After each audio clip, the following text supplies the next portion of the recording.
Ever wonder what it's like to compete at regionals for the first time as an individual?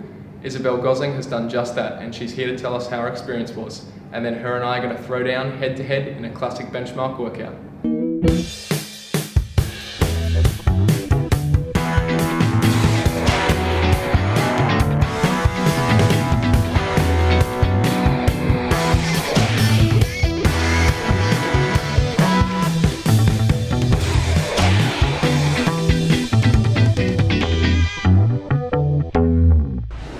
Since it's our first episode of the Fitness Freak Show today, what would be more fitting than having a first-time individual athlete, Isabelle Gosling. Izzy, thanks so much for joining us today.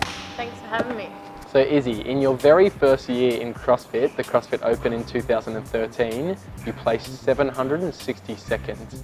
Now, over the years, you've been slowly inching your way closer and closer to the top 30, and this year you qualified for the very first time.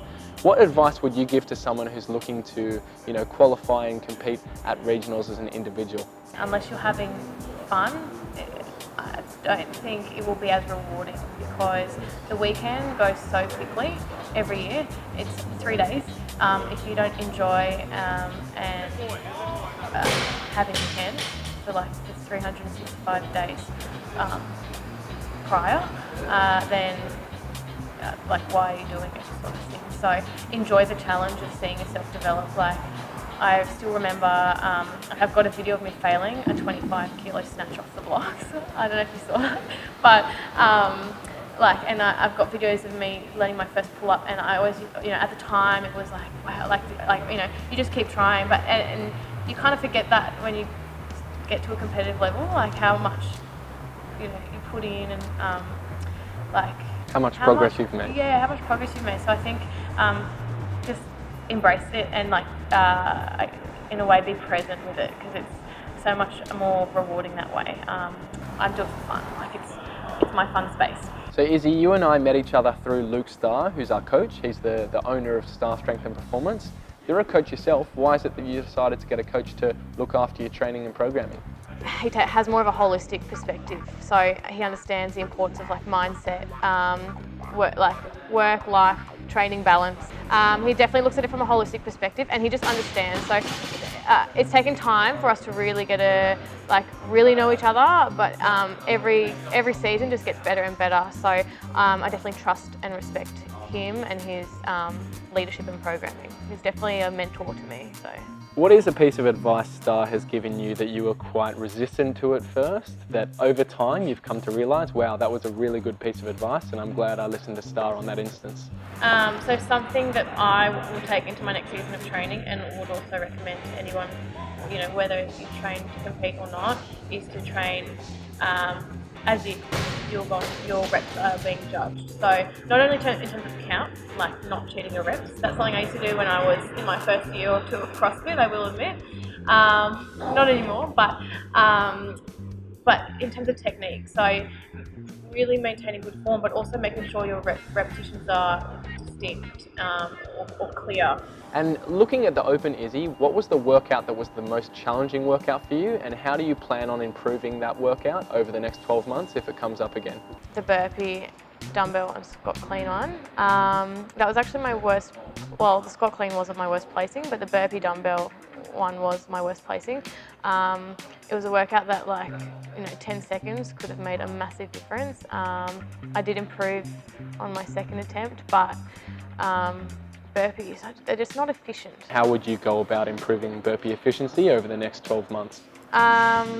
Probably speak to Starry about that, but I think in terms of how he wants to program it, but I think it's something either incorporate in a warm-up or as a skill piece, and just work on reworking that pattern.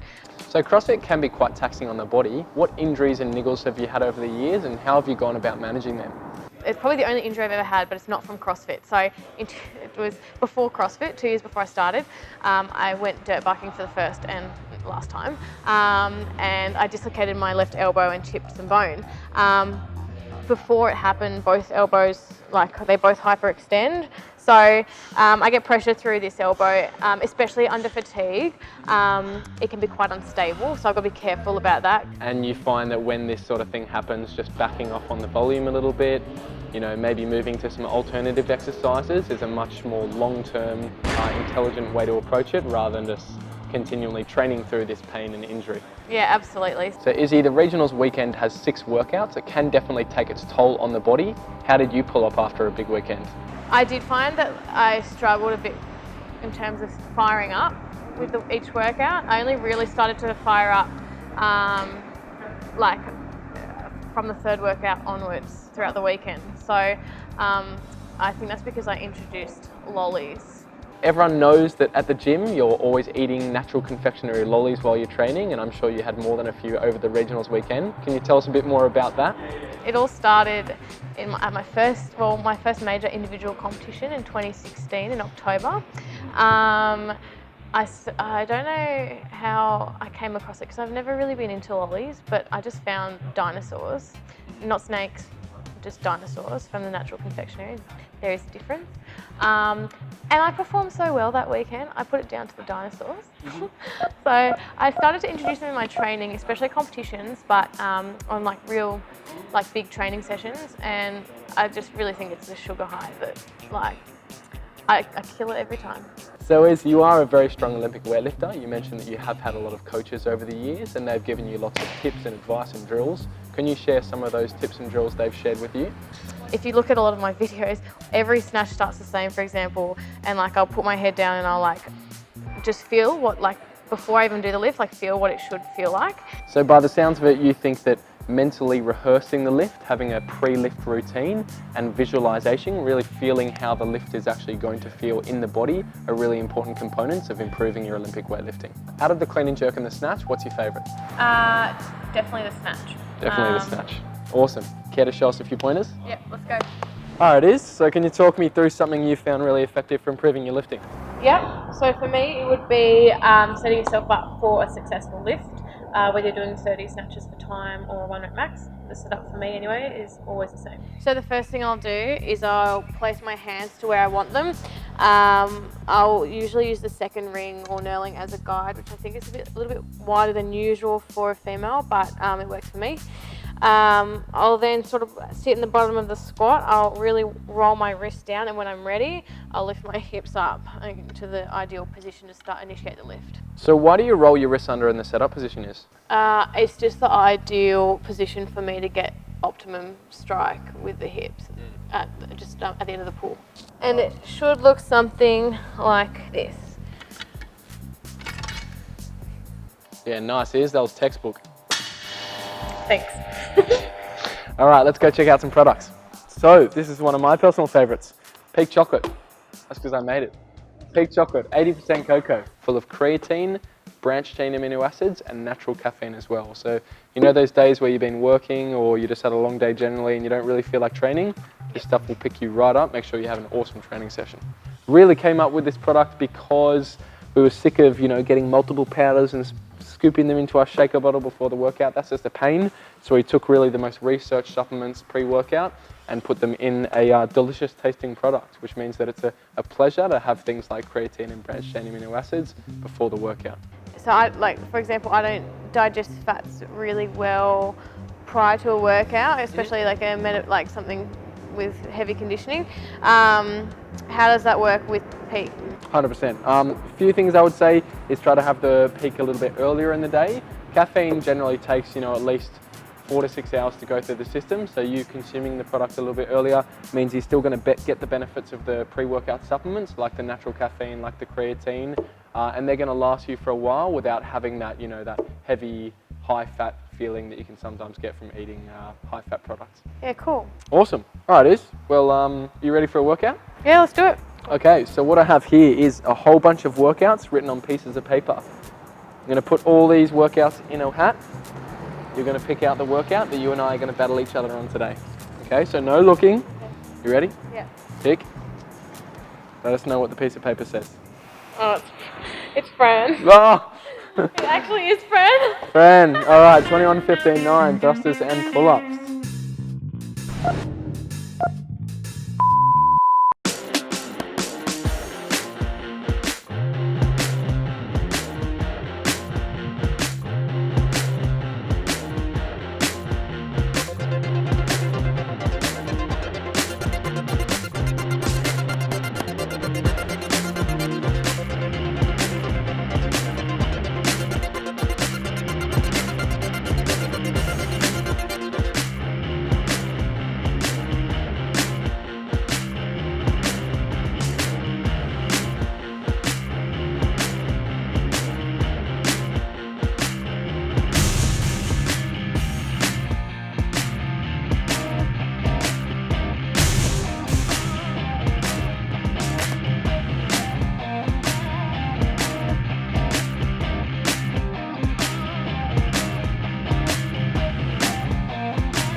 Great job, Iz. You're moving. Good work, you too.